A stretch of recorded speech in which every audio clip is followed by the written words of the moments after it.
Welcome back. Another episode of Manic and Chill. Charles Chill, FFB. At Shane is the worst. Dynasty and Chill. Dynasty Trades HQ. Shane, I think this is episode 7. Oh, so it's not 6 as I indicated on the show sheet. 6 or 7. Honestly, we haven't been able to stick to. We always promise that we're going to have one of these out at the same time every single week, and stuff comes up. But I guess that goes with the show name, Manic and Chill. We're chill when we get on here, but our lives are manic the rest of the time. They come out the same day. We don't record the same day, but yeah. that's some sausage. I don't know if people need to know the secret sauce, but yeah, no. This is about the 7th different day that or end time that we've done. So yeah, and it's recording stuff that is going to hopefully stay relevant. And today's topic is going to be 5 players each. I guess we picked out 5 players. We're going to talk about more players, and we're going to have more information on some versus others because a couple of these guys are ones that both of us really like. But 5 players each that are really deep stashes. And our criteria was just simply they can't show up on DLF ADP anywhere. So you're not going to find them on any sort of ADP rankings. You're not going to find them in the Dynasty rankings. That was really the only criteria. And we didn't have any other parameters other than that. So this can appeal to all formats, all scoring, and that's where we left off. So I'm curious to hear who a couple of your players are. We can just go back and forth, and then we don't have to spend the entire episode talking about players because I think that will not appeal to people that are not the same type of level degenerate that we are and are actually looking at these players on waiver wires. The end of the show, maybe we can talk a little bit about strategy because we're recording this episode right before the weekend where the NFL is going to cut down. So some of these players, just a disclaimer, some of these players may not be ones you want to pick up. Check and make sure they're on a team before you go and add them, or at least do a quick search and see, okay, did this guy go to the practice squad? Did he get picked up by another squad? But we can talk a little bit about strategy. If one of these players hits, what do you do with them from a dynasty perspective? So I'll let you start. Who's your first player? So I guess I won't start with the guy that got cut already. That's a good start. Yep. Yeah, so I'll skip him and maybe. So Myles Gaskin, he's still a guy that I've liked a lot. Not a lot. A lot's a strong word. So let me just preface everything that we're going to say here. Like if I'm talking up a guy, please understand I like them in the sense that of a undrafted free agent or someone that I'm going to add from the waiver wire. These aren't guys that I think are going to probably win you a league. Probably. So they're Myles worth a Gaskin, roster spot. Don't Miami. pick them up and then try to sell them to Shane for a third, right?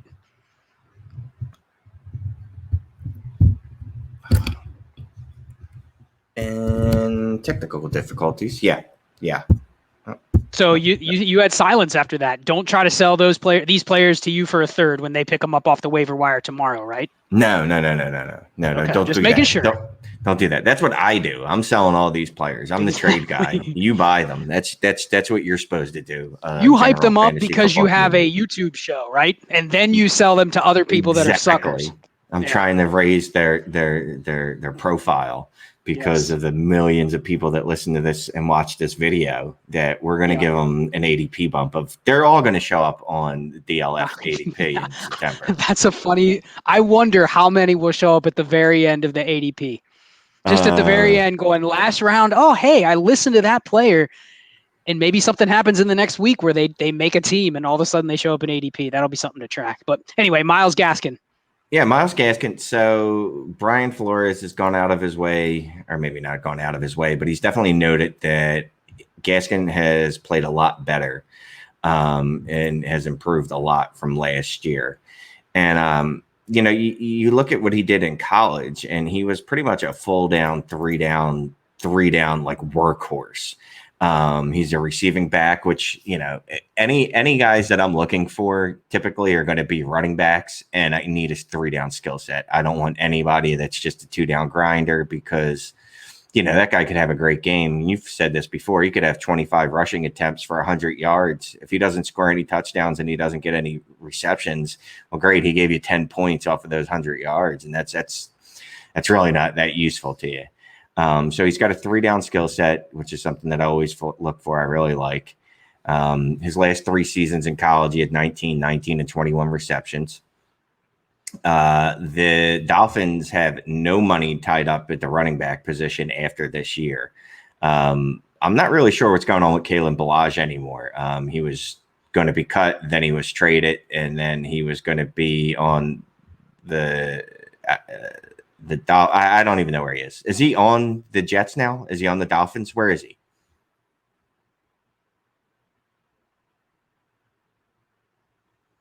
No, he's back with the Dolphins after the failed trade. He is with the Dolphins for now. They don't want him. It doesn't matter. If you look at who's in front of him, I mean, it's only Matt Breida, who is very injury prone. The guy is super talented, but very injury prone. And Jordan Howard, who is not a receiving threat. For some reason, the Eagles split him out wide a couple times last year, which was pretty funny to see, because it's just like, you're not going to, no, don't do that. But Gaskin, you can actually do that. He's a better pass protector than he was last year. And he's a guy, if he gets in there, look, it's not like he's going to be a championship winner, but if he gives me 2 weeks in a row where he scores 12, 13, 14 points, I guarantee you I could flip him for a third. And that's really all I'm looking to do with a lot of these guys, is to flip them immediately and make some kind of profit off of them.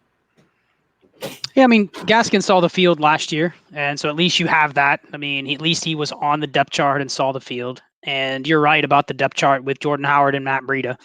And you know, Matt Breida has an injury history, so I wouldn't count on him lasting the entire season. So really, I think at this point we got to cross Ballage off. The fact that they tried to trade him for nothing and basically were be forced to keep him when he failed his physical, I don't think he's long for the Dolphins roster. And then they picked up Salvon Ahmed when he was cut by the 49ers.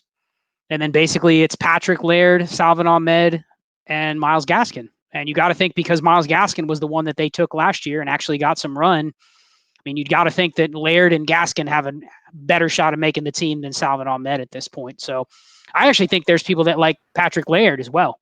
I think you could go both ways with, maybe if you don't like Gaskin, I think you could go with either one of those guys. And if Breida goes down, which I think is a decent bet to make, I mean, I hate to bet on players getting hurt, but that's not a bad bet to make, that it would be one of those guys that would step in as a receiving threat, because you know it's not Jordan Howard, like you mentioned. So I think that's not a bad bet. The backfield, whoever it is slated behind Breida, would not be a bad bet.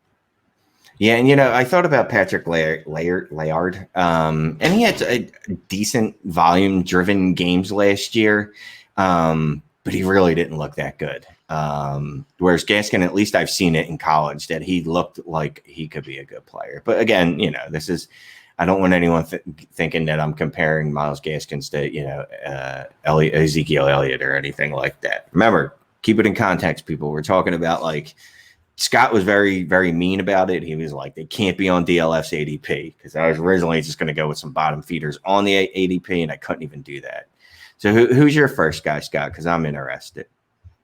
Well, real quick, context. What depth of league would you say this type of player? Just because I know we play in a lot of leagues, so I can kind of give you a ballpark.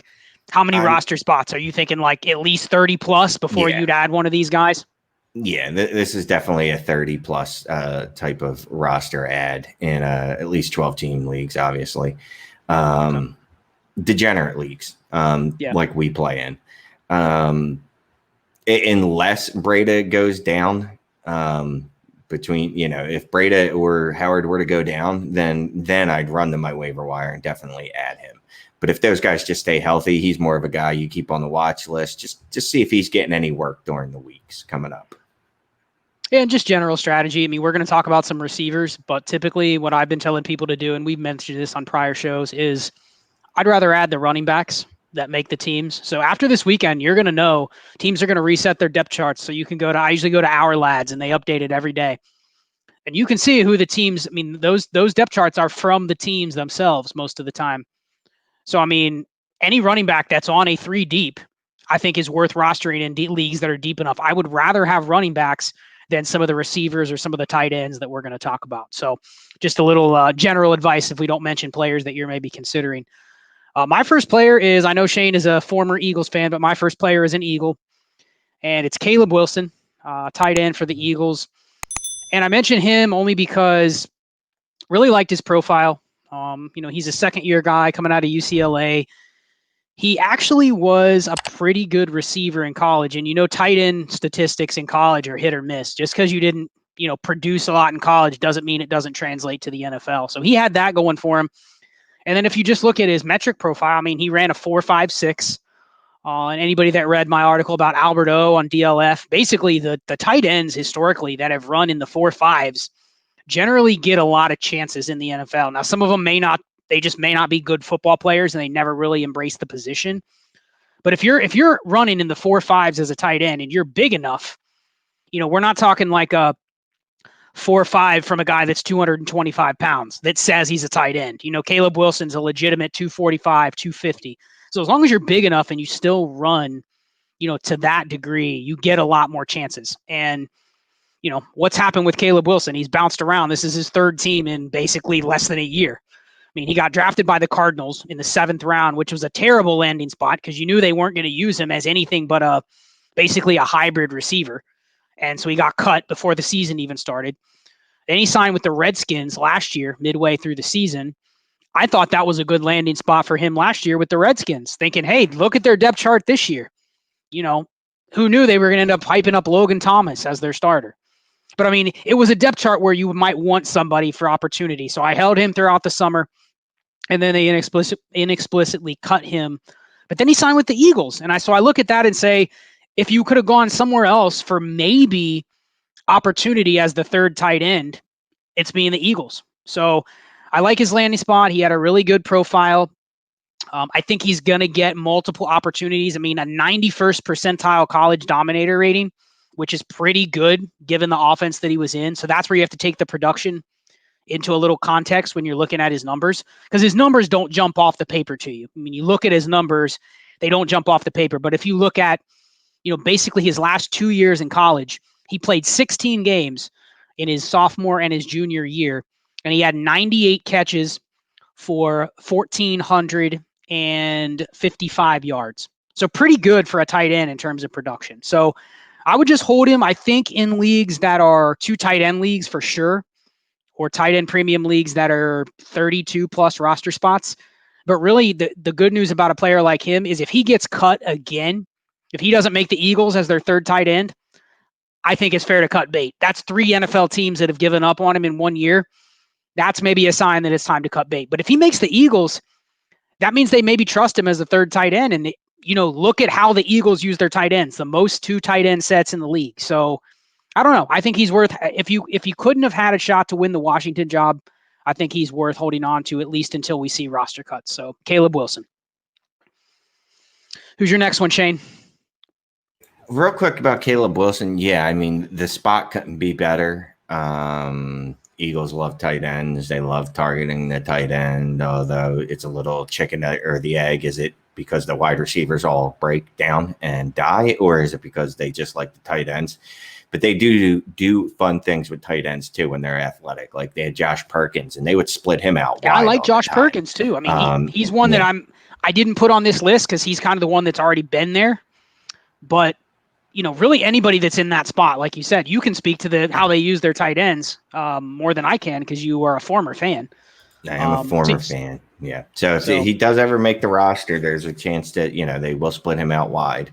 And they're not deep at tight end right now because they did lose Josh Perkins. He's down for the year. So it is, it's Ertz and Goddard. So they're very obviously super heavy up top. Their top 2 tight ends are 2 of the best in the league. It's just after that, it does thin out quickly. It's just practice squad guys and then him.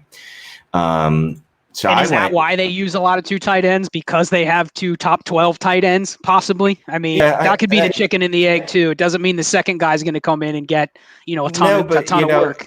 When it's weird because they have used guys like Richard Rodgers in the past. Like you've seen them on the field a lot more than you want it to as an Eagles Burton fan. You're like, why is this guy always on the field? And again, I mean, their wide receiver core was really bad and really injured last year. I mean, the year before that, it wasn't great, but they were still rolling out 3 tight ends. It wasn't like everybody was injured. They would still roll out 3 tight end sets. They like to run them because they think it gives them, an advantage on offense because the defense thinks they're going to run and they won't. And they have 2 excellent pass catchers that they can do that with it at tight end. Well, so I think last thing with Caleb Wilson, and it doesn't just apply to him, we are way too quick to judge these tight ends as being washouts. I just read something the other day where Steven Anderson is getting a little buzz in Chargers camp, and it's like, dude, that guy was Caleb Wilson 3 years ago. But you look at him and he's only 26 years old. And it feels And a like lot of he's been times, around forever. right. But I mean, the tight end prime, we've talked about this. The tight end prime is 26 to 32. I mean, so it's possible that a 23-year-old with athleticism just needs a couple training camps and a couple disappointments of getting cut to, kick it into gear and actually become a player. So I don't think it's fair just to give up on these guys, but I would say 3 teams cut him. That's a little hard to overcome. So I'm really banking it that he just sticks with the Eagles. If he gets cut again, then I'll probably drop. Yeah, and that's how I am with most players too. That's partly why I still don't believe in Raheem Mostert, because he's been cut by, the 8 Right. NFL teams, a quarter of the league, and I'm supposed to believe that all of a sudden he's this great running back, and that every other coach that had him was just wrong about him. Yep. So I looked for, I don't know if I looked for a tight end, but I happened to come across a tight end that I honestly didn't even know existed up until we talked about this, doing this episode. And then I started digging into him a little bit. So Marcus, and I'll probably pronounce his last name wrong, but I think it's Baugh, Baugh, Marcus Baugh. He is a tight end for the Washington football team. What interested me about him is that he was actually on Carolina's practice squad last year. And then when Ron Rivera took over the Washington football team, one of the first things he did was sign this guy to that roster. And, a lot of us were hoping that Thad Moss was going to be a thing in Washington, and they cut him. And I don't know if that was injury related or what, but they still have this guy on the roster. And right now, I just did look at our lads. Our lads? That's how we say it, right? And they have Jeremy Sprinkle listed as the starting tight end. And then this guy is the 2. Look, Washington, if you're a starter for them, it doesn't mean you're good. But they don't have any weapons. They have Terry McLaurin, and they have Steven Sims and Antonio Gibson a little bit, maybe. So they definitely could use a starting tight end. And there's also a little bit of a connection there, is he went to Ohio State, graduated in 2017, same school as Dwayne Haskins. Big guy. Well, I guess they're all big. They're tight ends. He's 6'4", 250. He runs okay. He's nothing. He's not an athletic specimen by any means. But again, it's more about the situation. If you're one of those people that likes streaming tight ends because you like living dangerously and you don't want to overpay like I do, like I'll overpay for a George Kittle and not think twice about it and sleep like a baby. If you're just a guy that wants to live dangerously and stockpile tight ends, he's a guy that, I might actually just throw on the end of my roster and see what happens. And again, he gets cut. Doesn't matter to me. What am I losing? I'm losing $2 in fab, if that, $1 in fab. Even in $1,000 fab budget, I could throw $10 on this guy and I'm going to walk away with him because he's not rostered anywhere. Yep.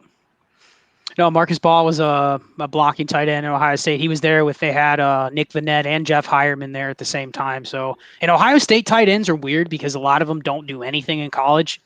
And then somehow they linger around in the NFL, and they're never, I just mentioned 2 guys that basically have been bumped around teams, but they always find a roster spot. They settle as a number 2 or number 3 on teams consistently. So I like it. I mean, you gave justification as to why, and it's just keep an eye on the depth chart. It's a manageable depth chart. I mean, you never know. And I was high on Jeremy Sprinkle, but him and Marcus Baugh are very similar. If you look at their profiles, like it's not a big difference. So Jeremy Sprinkle's a guy that he's another guy I was really in on, and he's another guy, he's out there too. So if you wanted to pick him up, I couldn't fault you for that either, especially in 2 tight end leagues where you have to start 2 of them. Look, he's right now apparently a starting tight end, or at least within spitting distance of a starting role in the league. Pick up that guy if you can too. Yeah, you're just looking for a warm body a lot of times at tight end when you're in those 2 tight end leagues. It can be brutal. So, adding these players on the back end of your roster is more valuable than adding, receivers most of the time as well. So I got a receiver next. I'm sure you've heard me talk about this guy. Byron Pringle from the Chiefs. I can't quit him. Can't quit him. My highest owned receiver in Dynasty right now. And it's just simply because look at his situation. He's going to make the Chiefs, even if he's going to be the fifth receiver. And you can't forget that game last year. What was it, week 9 or something like that? No, week 6. No, week 5. My bad. Against the Colts when Sammy Watkins left that game in the first quarter. And Byron Pringle was the one that went for 103 and a touchdown and was the wide receiver 10 on the week. And I've heard multiple people talk about that receiver situation this year. And I think it might be one of those that we make a lot of assumptions with. And I was even wrong in the past about how they use their receivers. Basically, we hear people talking about Sammy Watkins and Demarcus Robinson get out of the way and Mecole Hardman is just going to smash. And maybe this is just my take, but people that actually watch how they get used, basically Demarcus Robinson, I was on him for a while just saying, hey, if he's a starter on the Chiefs, I'm interested. But he's almost like a standalone role where they've pigeonholed him as basically like a fourth receiver. They're going to try to limit his snaps, and he really doesn't have a specific role on the offense. It's basically Watkins, Tyreek, and then Pringle is the handcuff for Watkins, and Hardman is the handcuff for Tyreek Hill. And, of course, they want to get Hardman on the field more, so they find times to have him and Hill on the field at the same time. But I think Pringle would be the one, if there was an injury to Watkins, I think he would be the one that would come in and immediately get as many snaps or more than Robinson and Hardman. And everyone would be looking at those two and saying, oh, Watkins is down. Hardman is going to get a ton of targets. I don't necessarily know about that because they play different places. So Pringle, I'm on just for that reason. Now, the issue with Pringle is, how long do you think Pringle's been around, Shane? I don't expect you to know this. I'm just asking. How old do you think he is? At this point, he feels like he's got to be at least 27. He's almost 27, so you're close. Yeah. And, he's somebody that has been around for a while. If you look at, he is basically going to be his 4th year. And he really has only been on the radar since, the beginning of last season is when he got a little camp hype. So I'm adding him just down really, really deep leagues, especially leagues where I have one of those Chiefs. Or I have, because I have a lot of Robinson and I have a lot of Sammy Watkins and a decent amount of Hardman. So I'm adding him, especially on teams where I have Mahomes and it's like 32 roster spots. So just consider it. He's going to be their 5th receiver, but I think that's a little misleading. If there was an injury, especially to Watkins, I think he could bump up to the number 3. So Byron Pringle. Yeah. Look, you want a piece of that Kansas City offense. And you're not paying nearly, obviously, and the skill set and what you expect is different, but it's pretty cross prohibitive to go out there and get Travis Kelce or Tyreek Hill or even Mecole Hardman. Like you were saying, a lot of people are willing to pay 2021 first for him, which I'm not, but different topic. Well, let me go get Pringle and look, maybe he hits 1 week, maybe he doesn't. That's fine. If he hits 1 week again, I can flip him or I can just hold him. If Watkins does go down, Sammy's got a pretty extensive injury history. Apparently he was hurt all last year again. He's just been hurt since he's been in the league. I don't think he's gone a year where he's played 16 games. And I don't think there's a year that's gone by where he hasn't had a significant injury, like not just small injuries. Like he's just always injured. He might be only 27, but his body is no less than 45 years old. A hot take. I would roster Pringle over Robinson because I think Robinson's ceiling is super low. He is basically always going to be the 3 or 4 targets no matter what. Unless you had 2 injuries, unless Tyreek and Hardman went down, then you might see Robinson get in there more. But I would actually roster Pringle over Robinson. And that would have been strange to say like a year ago, but right now I'm fine making that move. If you're literally on that type of level, I would take Pringle over Robinson. I think the ceiling's higher. Here's the thing. Robinson had a golden opportunity last year. If he was not say worth anything, that sounds mean, but if he was going to do anything, he would have done it last year. And if the league thought anything of him, he would have gotten a decent contract somewhere this year in the offseason because he was a free agent. He didn't. I don't believe he got one offer and he ended up just, coming back to the Chiefs, which, whatever. You make $1 million and win a Super Bowl. It's not a bad gig, but, I'm sure that's not what his dream was to be the wide receiver 5 on the, on an NFL roster. Before we get too long. You're looking real quick. You're looking for one shot to fire with these guys. You're not rostering them because you think there's going to be a flip value. It's simply, if I ever had to play one and it was the optimal circumstance, I'd rather play Pringle. That's Right. about how far you're going. You're never going like, oh, well, Robinson's going to all of a sudden come into snaps and I'm going to be able to sell him for a third. Like, that's past that. Nobody's doing that. So just wanted to make that point. Would hope so. You would hope so. But look, if someone's willing, you'd be surprised what you see out there. You know, I saw Raquel Armstead get traded for a second. I talked about that on Dynasty Trades HQ. The day Fournette got cut, someone traded him for a second, and I was like, I'm proud of you. I am super proud of you. Someone offered me in another league him for a second. I offered a third. They declined. I'm like, all right, well, ride it out. Good luck to you, young man or woman. I don't really know what it was, to be honest with you. So this guy isn't my next guy. He's not unknown, but for some reason, he's not on the DLF ADP, and it's probably because he didn't play it all last year. But I'm going to go with Mr. Corey Clement. He's seemingly healthy for the first time in 2 years.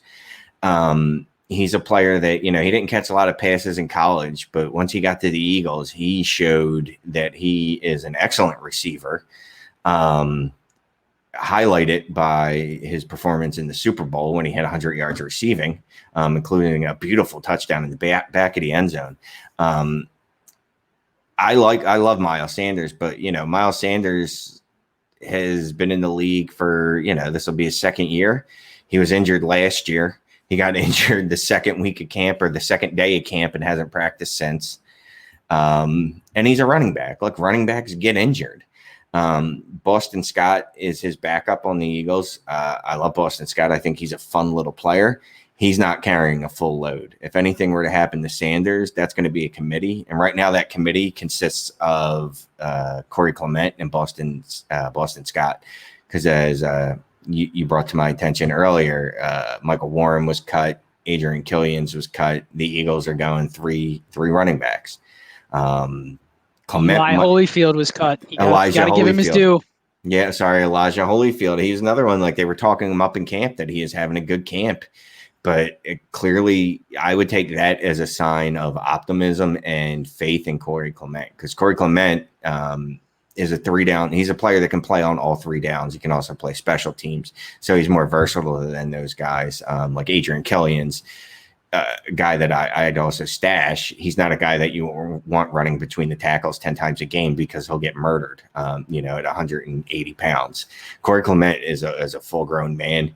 He's a big dude, and I think he's finally healthy. And like I said, if anything were to happen to Sanders, he's the one that's going to step in and be the primary back on that roster. It's not going to be Boston Scott. Boston Scott will still have his role. I still see Boston Scott getting anywhere from 5 to 12 touches a week, depending on the game plan. But the main guy would be Corey Clement if anything were to happen to Sanders. I like it. I've picked him up in a lot of leagues just for that same reason. And actually, the news about them cutting those other running backs is pretty encouraging. That means he's dead set to be on the roster. So you can pick him up maybe before all the cuts come out. Maybe you can pick him up if you have a waiver run or you have first come, first serve. What depth would you be looking at? It's probably a little bit shallower than what you talked about earlier. I'd probably be adding Clement in 25-plus man roster leagues. Yeah. I mean, he's almost at halfway up the high-level handcuff priority rank list at this point, wouldn't you say? Just because of the team that he's on and the players ahead of him? Yeah, at this point, yeah. I mean, he's got one guy that's really, really ahead of him, and it's Sanders. I know like I said, a lot of people think that Scott's ahead of him too. Scott's a completely different player. I don't think people understand he's not a handcuff exactly. He's a squat, powerful little dude, but again, he's very small. He will not hold up to 15 to 20 touches a game. Yeah, and the Eagles offense, look, they love throwing to their backs as well as the tight ends. They're going to be a team that throws a lot. Targets are more valuable to a running back than rushing attempts. It's going to be a high-scoring offense because it always is. He's definitely a guy. Most of my 12-team leagues, I would look to add him.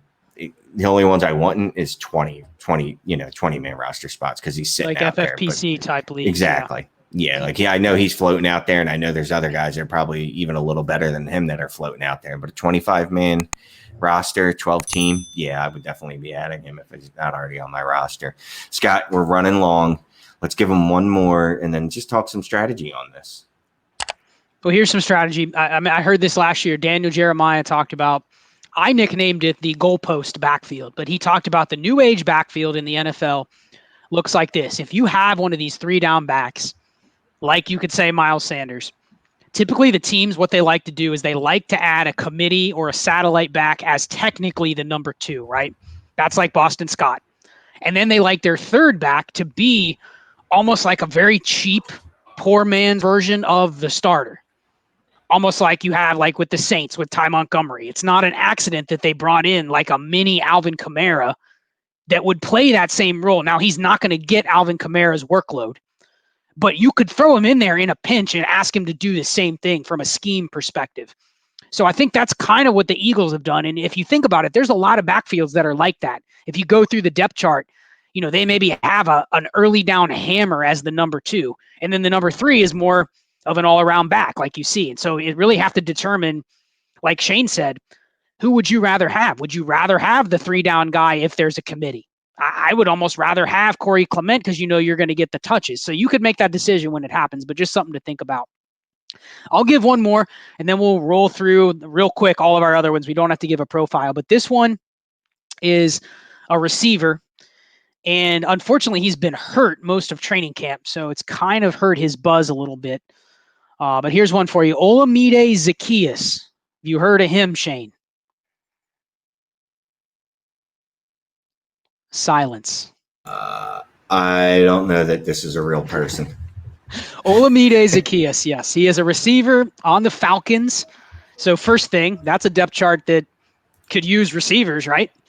Yeah. And I've been very vocal on Twitter about how Russell Gage is not a good player.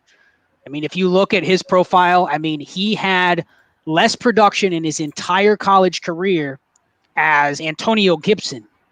And now you're getting to a point where it's like, okay, this guy really never did anything in college. So all of a sudden he's a number 3 receiver. And I've heard people talking Russell Gage up going, oh, he's going to get 90 targets, like, okay, no. And the other players on the depth chart, I mean, they have Laquan Treadwell. He kind of fits in the Caleb Wilson mold where like he's been cycled around so many times. Like people just keep giving him a chance because of his profile, but that's it. But Zacchaeus has been injured. I mean, if you look at his comps, 88th percentile breakout age, ran a 4.54. He's a small guy. He's 5'8", 190 pounds. His player profile comp is Jamison Crowder. So you know how rare the Jamison Crowders are. There's a ton of little dudes that come in here and they think they're like Jamison Crowder. It's hard to be Jamison Crowder, to be somebody that earns 100-plus targets that small. But just someone to keep an eye on. They're going to have him return kicks to start the season. But I look at him as the slot receiver to have. If there was an injury, I'd rather have him over Russell Gage. So I'll just say that. Olamide Zacchaeus, keep an eye on him. Second-year player out of Virginia. So look him up. 35-plus roster spots, I would say. So we're going pretty deep here. And I like that. And you just brought up that he's going to be returning kicks. There's something you can definitely look forward to. Look, if a guy's playing special teams, he's going to make the roster. He's going to find some, he has to be useful to the NFL team. Look for that. Like if that's what your final cuts are, if you're trying to decide between someone, does this guy return punts versus this guy's a gunner? Well, gunners, gunners are important on the NFL field. They're not as important as punt returners. So that would be my deciding factor. Okay. And that's why I thought, unfortunately he didn't, but I thought Adrian Killian's had a shot to make the Eagles roster and he still could help them down the road, is because they were working him in as a punt returner. But they also have, they had a ton of options there with Deshaun Jackson and Jalen Reagor, and even Corey Clement has been used in kick returning and punt returning and things like that.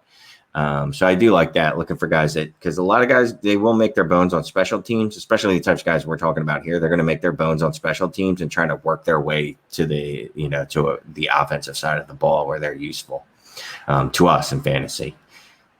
Yep. So, and from that same note, though, I had a guy, and I can't pronounce his last name, but he's a New England Patriot, Gunnar Olszewski. Yeah, something like that. Just type in O, and hopefully you'll find him on the player search.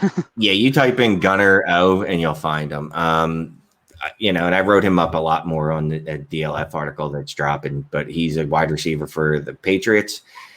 He's been playing wide receiver for one season, and he looks like he's going to make that roster. And they've been pretty much praising him left and right. Adrian Killians was a guy. Look, if you like them, I talked about this on the HQ last night. If you like them, he's probably going to make the practice squad, and you can hold on to them. You got deep rosters, hold on to them. Darnell Mooney for the Bears, wide receiver. He's got something that he's had a good camp. Yeah. I think he's one to definitely get. He's had a good camp. Really good camp. And that's the other thing is, like, when you're looking at guys you want to stash, and, obviously this preseason's over, but make sure you're reading camp reports. There's a bunch of guys that I liked before camp that I don't know where they are now. You know what I mean? I went on the team's websites, I typed in their name and just looked up camp news and just scrolled through it and couldn't find anything. And these are all guys, the ones that I looked up, they've had good camps. They've been talked up in camp. And sometimes that's just coach speak, but Mooney's a guy it sounds like the Bears really like, and he serves a need that Allen Robinson and Anthony Miller don't. And I just heard today, I was listening to the DHH Camp News podcast, and apparently Allen Robinson hasn't been practicing like for most of the preseason, which I didn't even know about. So yeah, Mooney's an interesting guy, but that's about all I have. I think I got 5 guys. So if I did, I'm proud of myself. Yeah, you actually hit 6, so you gave the listeners a bonus one. So congrats, Shane. Good job.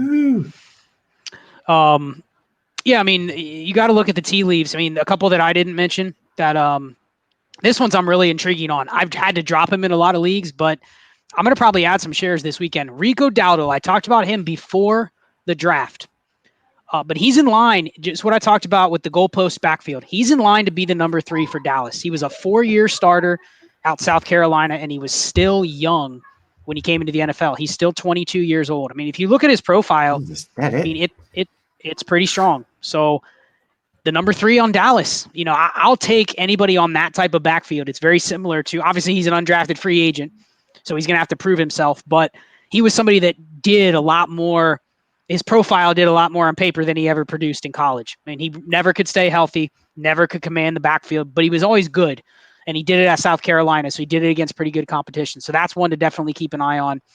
Another one that's a long play is Stephen Sullivan from the Seahawks, rookie tight end that was a 7th-round pick from LSU, actually a converted receiver. He has a really, really good profile, actually comparable to Jared Cook on Player Profiler, and tested really, really, really well. I mean, other than, I know a lot of people that talk about tight ends, they like to have tight ends that are agile. He was 5th percentile agility score. So that, a little clunky going in and out of, the catch drills and whatnot. But yeah, he's got a really good profile, almost definitely going to be on a taxi squad. Pete Carroll talked him up a little bit earlier in training camp, but Seattle's one of those teams that has a million tight ends right now. Like, he's at best the 5th tight end. And they also have Colby Parkinson, who they drafted in the 4th round, that's going to miss most of the season with a foot injury. So, I mean, he might be like one of those Caleb Wilsons that if he gets cut and latches on with another team, you might like that a little bit more because he is a converted receiver. And we've seen a lot of guys come from that type of profile and be successful in the NFL. So that was another one that I'm interested in stashing. Really, he's more for like a 2 tight end taxi squad type of league. And then just a couple more. Jacob Breeland for the Ravens is going to miss the entire season coming off an ACL from last year. So that's nice. I have Jacob Breeland in like 15 leagues just because I can already put him on the injured reserve. So that's one where you can pick him up and put him on the IR, and he's already IL or eligible. So that's one that you can stash and, landing spot, right? The Ravens like tight ends. If you make the team, then you're dangerous on the Ravens. So that's a good one to keep an eye on. Really productive tight end at Oregon. And then the last one was Jalen Guyton for the Chargers. It sounds like he's the one that's going to play for Mike Williams if he doesn't play. Really, really elite high school recruit, and kind of got bumped around a little bit and landed with the Chargers. He's still really young, even though, he's been around for a little bit. He's still only 22 years old. So that's one that I'm keeping an eye on that I think is going to make the roster. And, intriguing if he's truly the backup to Mike Williams. We'll see. Because Mike Williams, I'm a little worried that he's going to be able to play with this shoulder injury. I can see that being something that bothers him the whole season. So those 4 I had. There's others, I'm sure, but we could do like a 2-hour episode just talking about random players that are deep down the depth chart. Strategy wise, you mentioned you want to talk a couple minutes on strategy. So let me ask you this. What do you do if one of these guys all of a sudden that you've been holding and you have them in 5 or 6 leagues and they start getting some buzz? There's an injury ahead of them, or the coach starts talking them up, or a big name analyst starts talking about how impressed they've been. I mean, how do you manage these guys? Because it's great to have them, but what's the actionable advice here?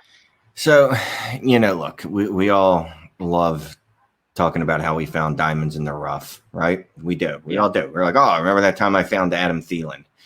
Okay, that's like 5% of the time. The smart move would have always been flipping these guys. And obviously, it'll depend on your roster. Oh, I'm a contender, blah, blah, blah, blah, blah. I don't think holding on to any of these guys is going to be why you win a title. Just like, obviously, trading them for a third isn't why you're going to win a title. But that's not the end of what you're going to do. You're going to do something further. That pick's going to have further utility where this player is really not. Some of it is case-by-case basis. If Matt Breida goes down and for the season, and I know Myles Gaskin is going to be, the two there. He's going to get a lot of the receiving work for the next 13 games. All right, well, then I need to weigh. All right, well, he can give me 12 points a week. Is that more valuable to me than a third-round pick? Probably, on a team that I think that can win a title or at least can make the playoffs and get in the money. If it's a team that obviously I don't think is going to do that well, then I sell him. And even if it's a contending team and his value appreciates throughout the season, then it still might be the smart move to sell him. I know we'll let you get into that really, but I'm usually all about trading away guys that are low pedigree.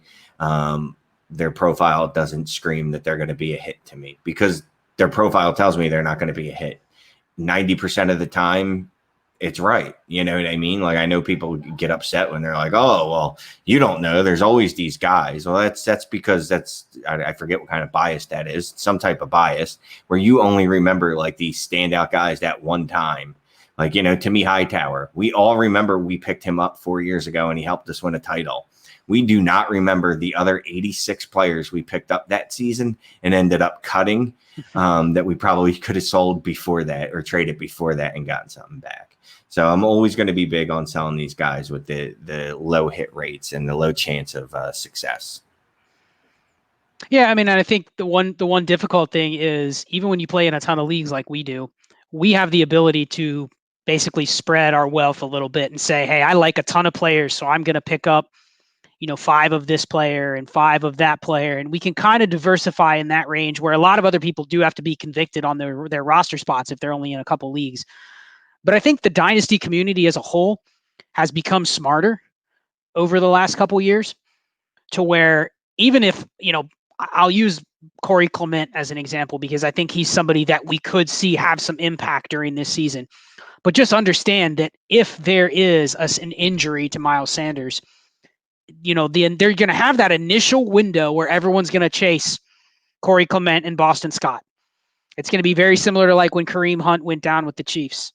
And it was like, oh, is it Damian Williams or is it Spencer Ware? Who is it that I need to pick up? And we ended up being mostly wrong. It was Damian Williams and not Spencer Ware. But what hurdles did it take for Damian Williams to keep his value the next season? I mean, he was good when he came in, but you still had to battle through, okay, there's another whole offseason. There's a free agent period. There's a draft. There's coaches that then have to give him the opportunity again the next year. So there's so many hurdles for them to actually give you value more than just that time that you have them. So I think sometimes we overvalue, and it comes down to if Miles Sanders were to go out in week 4 and he's done for the year and they don't bring anybody else in, and I'm going to tell you, Shane, Corey Clement is going to be a top 30 running back the rest of the season. So a flex play, right? What's the sell price? Because you may say, I'm not taking a third because I'll just take the flex play points and I'll eat the third. I don't need the third. I'll just trade the fact that I'm only going to get the points, forget the draft pick, right? But other people may look at it and just simply say, hey, I picked him up for nothing. I make a little money off of it. I'll just try to pick up the next Corey Clement. So it sounds great in theory, but I do think it's a lot harder to do that these days. I think unless you're doing it during the season where you're selling that exact same situation that you picked up Corey Clement for, that's the only way you're going to actually be able to sell them. The odds that they rebound and survive another season, survive another draft, survive another free agency is super, super low with these guys. And then just something to think about. If they have that, you want to look for that next wave of buzz.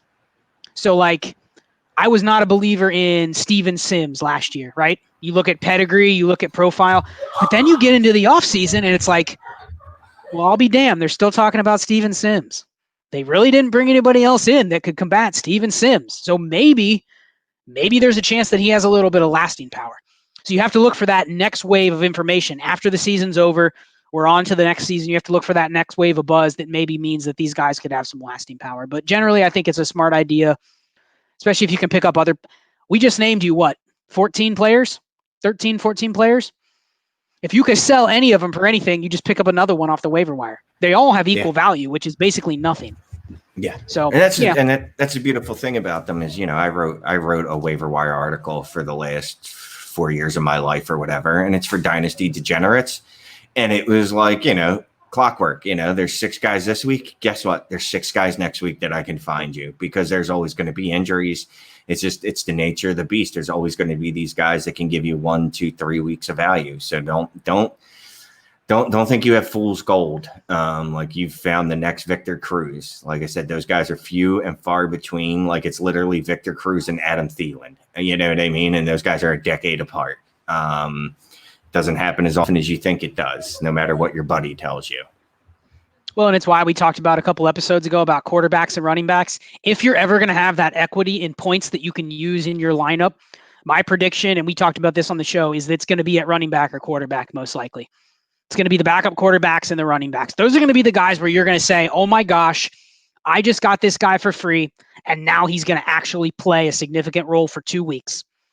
Rarely are you ever going to say there's a receiver that I just have to have. A fifth receiver on a team that's all of a sudden going to elevate into 10 targets a game. It's never going to happen. And most of the time, there's so many receivers in Dynasty that would you ever start? If you have 7 good receivers, would you ever start Byron Pringle as one of the 3 or 4?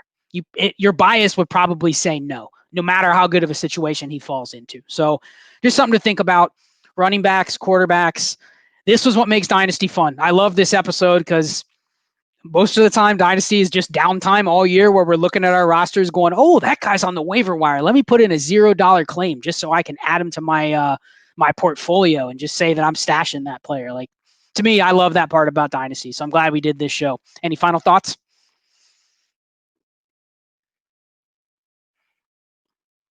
You're racking your brain trying to find more sleepers. And you're muted, Shane. Has been like the technical difficulty episode for me. I thought you were thinking, but no, you were just muted. No, I was thinking for at least half that time. The other half of the time, I didn't realize I was muted. But no, man, that's all I got. Thanks for and just so we've said this before. If you want to hear us talk about something, watch us talk about something. Yeah, whatever. Let us know. That's where we got the idea for this. Liked it, pitched it to Scott. Scott was all about it because Scott loves stuff like this. So. Let us know what you want us to talk about. It's your show, peoples. Yep, and next episode, our last one before the season, it will probably drop right before the opening weekend for the NFL. We're going to do our most owned players, and some of them are going to be kind of down a little far on the depth charts. So I think that'll be a fun episode. We'll pull up our most owned players in Dynasty, and we got a lot of teams. But we're over 100 combined, so it should be good. It's going to be ugly. It will. Thanks for listening, everybody. At Charles Chill FFB, at Shane is the worst. Dynasty and Chill, Dynasty Trades HQ. And we'll see you later, DLF Nation. Thanks for listening.